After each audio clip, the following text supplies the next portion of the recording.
भारत की संस्कृति को बचाना है, भारत की परंपरा को बचाना है, भारत के त्योहार को बचाना है, भारत के विचार को बचाना है, वसुधैव कुटुंबकम की भावना को अगर बरकरार रखना है, सर्वमंगल मांगल्ये की भावना को बरकरार रखना है, नारी तू नारायणी की भावना को बरकरार रखना है, जननी जन्म भूमिष्य की भावना को बरकरार रखना है, समता समानता समरसता की भावना को बरकरार रखना है, तो सरकार को तत्काल भारत में समान शिक्षा लागू करना चाहिए। भारत का संविधान भी यही कहता है कि भारत में समान शिक्षा लागू होनी चाहिए, यानी one nation one education board होना चाहिए, वन नेशन वन सिलेबस होना चाहिए, वन नेशन वन करिकुलम होना चाहिए। भारत के प्रियम्बल में लिखा हुआ है सोशल जस्टिस, समान शिक्षा के बिना सोशल जस्टिस नहीं आ सकती। भारत के प्रियम्बल में लिखा हुआ है equality, unity, national integration, fraternity, यानी एकता भाईचारा। समान शिक्षा के बिना न भाईचारा बन सकता है, न देश की एकता अखंडता मजबूत हो सकती है, न सबको समान अवसर मिल सकता है। भारत का आर्टिकल 14 कहता है इक्वलिटी बिफोर लॉ, सब लोग एक समान कह रहे हैं, सब एक समान है।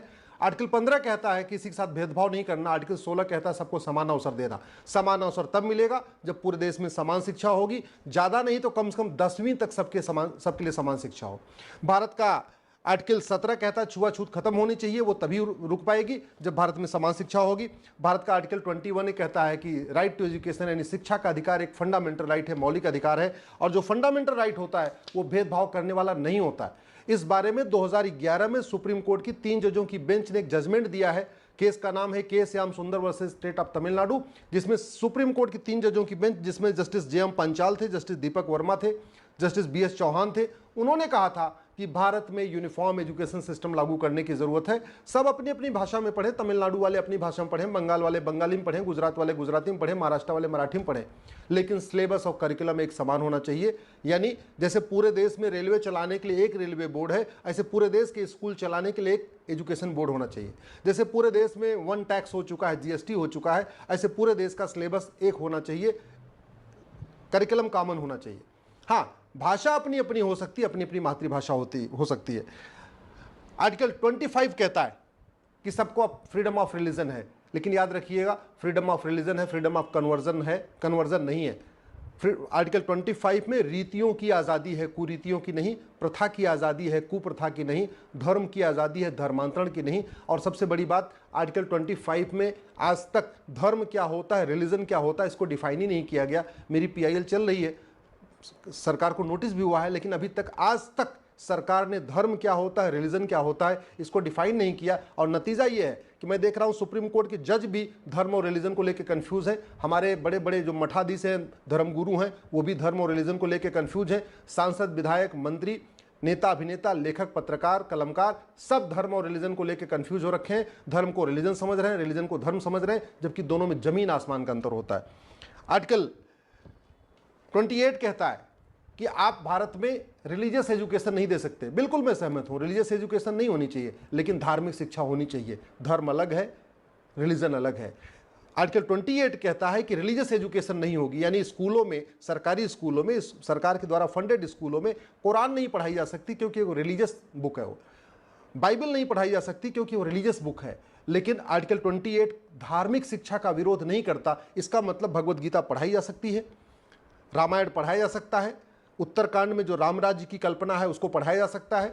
आर्टिकल भगवत गीता में जो कर्म योग, ज्ञान योग, राजयोग सिखाया गया उसको पढ़ाया जा सकता है। वेदों की ऋचाएं पढ़ाई जा सकती हैं, क्योंकि ये सब भारत की संस्कृति के अनुरूप है। आर्टिकल 29 कहता है right to culture, right to, मतलब भारत की संस्कृति को मजबूत करना भी सरकार की ड्यूटी है। भारत की संस्कृति तब मजबूत होगी जब भारतीय धर्म, भारतीय संस्कृति बाकायदा बच्चों को पढ़ाई जाएगी। ये तब मजबूत होगी जब हमारी संस्कृति क्या है, हमारे पूर्वज कौन थे, हमारा ज्ञान विज्ञान क्या कहता है, इसको स्कूल के सिलेबस में डाला जाएगा, कम से कम प्राइमरी और जूनियर के सिलेबस में डाला जाएगा। आर्टिकल 30 कहता है कि माइनॉरिटीज़ को अपना स्कूल खोलने का अधिकार है। बिल्कुल खोलने का अधिकार है, लेकिन पहले माइनॉरिटी को डिफाइन कर देना चाहिए। UN के डिफिनेशन के अनुसार जो कम्युनिटी कभी रूल कर चुकी हो, कभी शासन कर चुकी हो किसी देश पे, किसी राज्य पे, उसको माइनॉरिटी नहीं कह सकते। भारत में 200 साल तक क्रिश्चियन ने रूल किया है, 500 साल तक मुस्लिम्स ने रूल किया है। इसका मतलब मुस्लिम और क्रिश्चियन कभी भारत में माइनॉरिटी नहीं हो सकते। और अगर आप नंबर के हिसाब से देखें तो UN कहता है यानी ग्रुप और community which is socially, economically, politically non dominant and inferior in population, ऐसा ग्रुप जिसका कोई सामाजिक वजूद न हो, जिसका कोई आर्थिक वजूद न हो, जिसका कोई राजनीतिक वजूद न हो, जो ऐसा ग्रुप जो न एक पार्षद बना पाए, न एक विधायक बना पाए, न एक सांसद बना पाए, और उसकी संख्या नगण्य हो यानी 1% से कम हो, उसको अल्पसंख्यक कहते हैं। उस कैटेगरी में भी क्रिश्चियन ईसाई फिट नहीं बैठते, क्योंकि क्रिश्चियंस ने बहुत सारे राज्यों में उनकी सरकार चल रही है, बाकायदा वो मेजॉरिटी में है।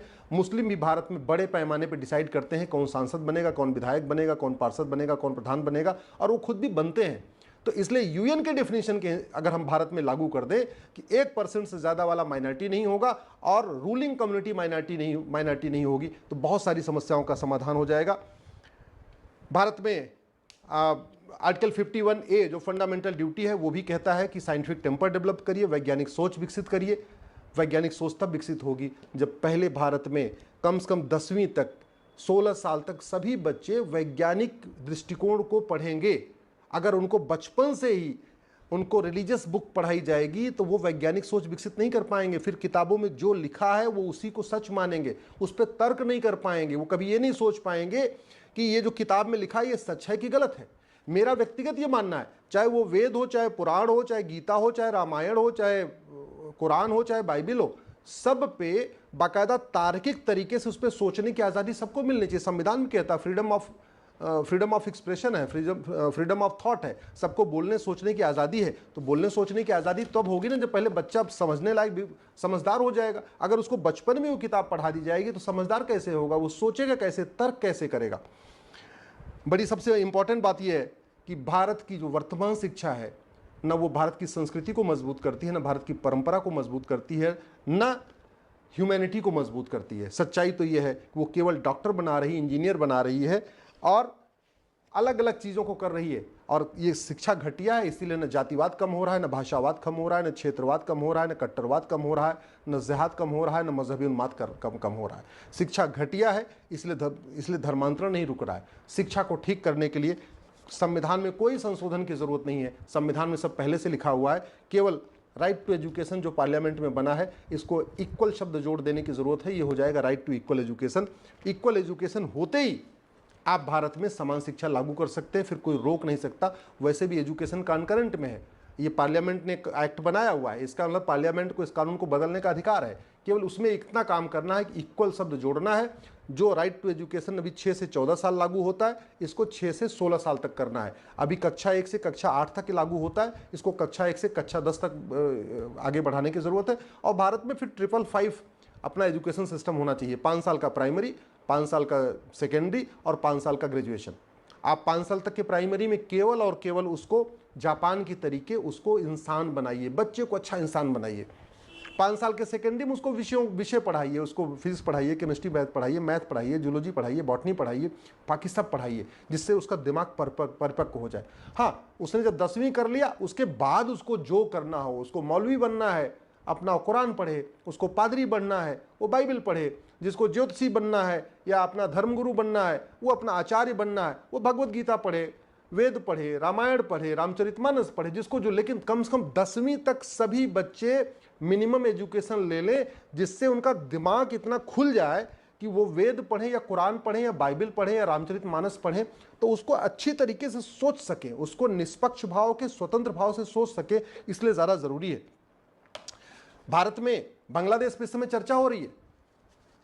पहले उन्होंने प्रधानमंत्री को खदेड़ा, प्रधानमंत्री भाग गई शेख हसीना जी, और आज उन्होंने सुप्रीम कोर्ट को घेर लिया, चीफ जस्टिस को इस्तीफा देना पड़ा। मैं इसलिए बार बार कहता हूं कि भारत में अगर संविधान चल रहा है तो इसलिए चल रहा है कि भारत में हिंदू बहुसंख्यक है।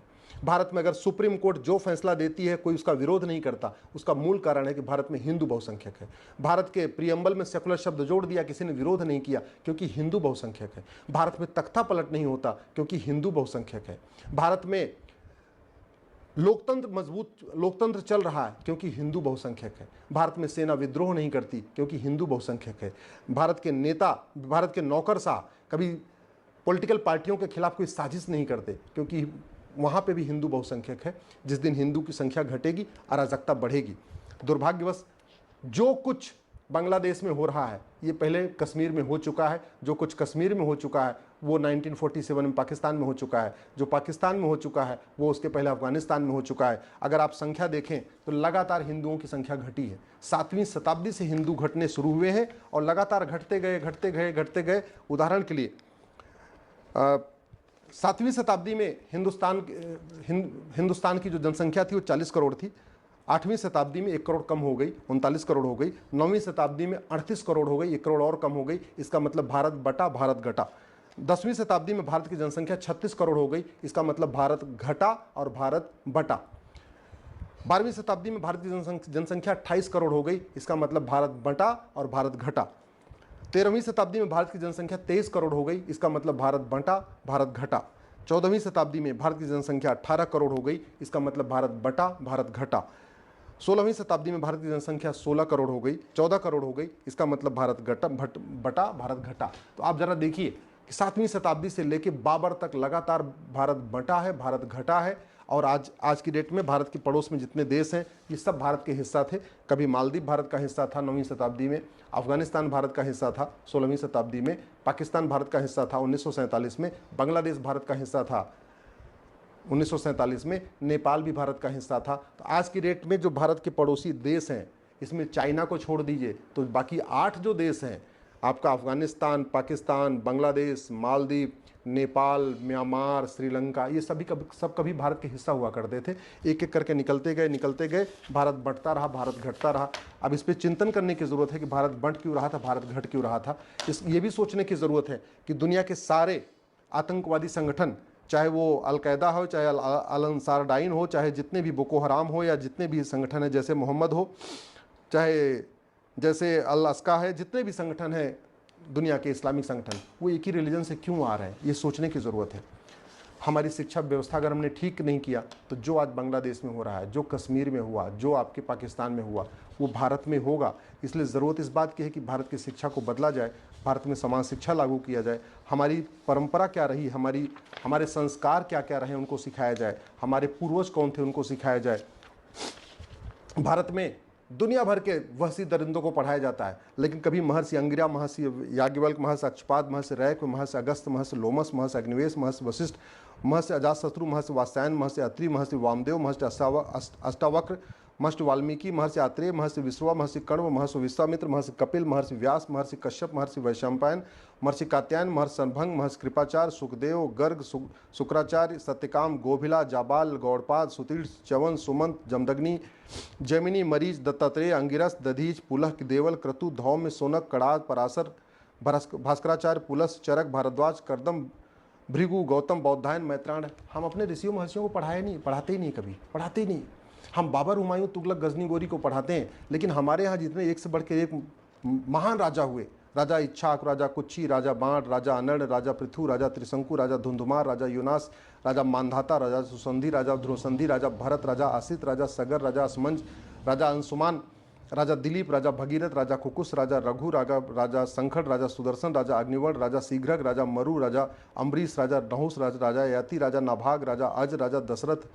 इनके बारे में पढ़ाते नहीं, केवल भगवान राम के बारे में पढ़ाते हैं, लेकिन उनका राज्य कहाँ से कहाँ तक वो भी नहीं पढ़ाते। लौकुश कहाँ के राजा हुए वो भी नहीं पढ़ाते। नतीजा ये है कि धीरे धीरे भारत की संस्कृति खराब होती चली जा रही है और भारत की बर्बादी हो जा रही है। जब बम धमाके होते हैं तो बम धमाकों की चर्चा होती है, लेकिन उस सोच की चर्चा नहीं होती। कभी इस बात की चर्चा ही नहीं होती कि यमन अशांत क्यों है, कांगो अशांत क्यों है, ईरान अशांत क्यों है, इराक अशांत क्यों है, सूडान अशांत क्यों है, इजिप्ट अशांत क्यों है, सीरिया अशांत क्यों है, बांग्लादेश अशांत क्यों है, फिलीपींस अशांत क्यों है, सोमालिया अशांत क्यों है, पाकिस्तान अशांत क्यों है, नाइजीरिया अशांत क्यों है, तजाकिस्तान अशांत क्यों है, अफगानिस्तान अशांत क्यों है। कभी इस पर चर्चा ही नहीं होती। मूल कारण है तालीम, मूल कारण है स्कूल। गंधार शांत था जब तक वहाँ गुरुकुल थे, और अब अशांत है जैसे वहाँ मदरसा खुला। कुंभा शांत समृद्ध खुशहाल था जब तक वहाँ गुरुकुल था, जैसे वहाँ मदरसा आया वो काबुल बन गया, अशांत हो गया। पर्शिया शांत समृद्ध खुशहाल था, मदरसा आया ईरान बन गया, अशांत है। कैके शांत समृद्ध खुशहाल था, मदरसा वहाँ आया और उसके बाद वो पेशावर बन गया, अशांत है। बालिक शांत समृद्ध खुशहाल था, मदरसा वहाँ सिस्टम लागू हुआ, अशांत हो गया, बल्ख बन गया। कंबोज शांत समृद्ध खुशहाल था, मदरसा वहाँ पे खुले और बाद में वो बदख्शा बन गया, अशांत है। सुवास्तु शांत था, समृद्ध था, खुशहाल था, मदरसा आया, स्वात घाटी बन गया, अशांत है। तक्षशिला दुनिया का सबसे बड़ा एजुकेशन का सेंटर, जहाँ तक्षशिला यूनिवर्सिटी होती थी, आचार्य चाणक्य जहाँ प्रोफेसर थे, शांत था, समृद्ध था, खुशहाल था जब तक वहाँ गुरुकुल चल रहे थे। उसके बाद गुरुकुल खत्म हुए, मदरसे आए, गुरुकुल खत्म हो गए, नतीजा ये हुआ और रावलपिंडी बन गया, अशांत है। मैं फिर से कह रहा हूँ, अगर भारत को बचाना है, भारत की संस्कृति को बचाना है, भारत की परंपरा को बचाना है, तो भारत में सबसे पहले माइनॉरिटी को डिफाइन करने की ज़रूरत है, धर्म और रिलीजन को डिफाइन करने की ज़रूरत है, भारत में ये राइट टू एजुकेशन एक्ट में एक शब्द जोड़ने की ज़रूरत है, इक्वल। इसको राइट टू इक्वल एजुकेशन बनाने की ज़रूरत है। और भारत में one nation one syllabus, one nation one curriculum, one nation one education board, और ये 10वीं तक इसको ज़रूरी है करना। अगर नहीं करेंगे तो याद रखिएगा 9 राज्यों में हिंदू खत्म हो चुके हैं, 800 जिलों में से 200 जिलों में हिंदू खत्म हो चुके हैं, 6000 तहसीलों में से 1500 तहसीलों में हिंदू खत्म हो चुके हैं। और जिस दिन हिंदू 50% हुए, थोड़ा सा और ख़त्म हुए, उसके बाद ये संविधान भी न रहेगा। ये सुप्रीम कोर्ट के जज जो बड़ी बड़ी बातें करते हैं ना, सेकुलरिज्म और पता क्या क्या बातें करते हैं ना, इनका चलेगा। आप खुद देख लीजिए, आखिर अंत में सुप्रीम कोर्ट के चीफ जस्टिस को इस्तीफा देना पड़ा, भीड़ ने घेर लिया। तो वो क्यों वहाँ घेर लिया? क्योंकि डेमोग्राफी बदल चुकी है। भारत में क्यों नहीं कोई सुप्रीम कोर्ट को घेरता? क्योंकि यहाँ पे हिंदू बहुसंख्यक है। भारत में पार्लियामेंट क्यों नहीं घेरता? हिंदू बहुसंख्यक है। विधानसभा जल्दी नहीं घेरा जाता? हिंदू बहुसंख्यक है। भारत में माइनॉरिटीज़ के साथ, बहन बेटियों के साथ बलात्कार क्यों नहीं होता? हिंदू बहुसंख्यक है। तो जब तक हिंदू हैं यहाँ पे, तब तक शांति है, समृद्धि, खुशहाली है। इसलिए हिंदुओं को बचाना, हिंदू संस्कृति को बचाना, हिंदू त्यौहार को बचाना, हिंदू जीवन पद्धति को बचाना, इसको बहुत ज़रूरी है। और तभी बचेगा जब भारत में समान शिक्षा लागू होगी।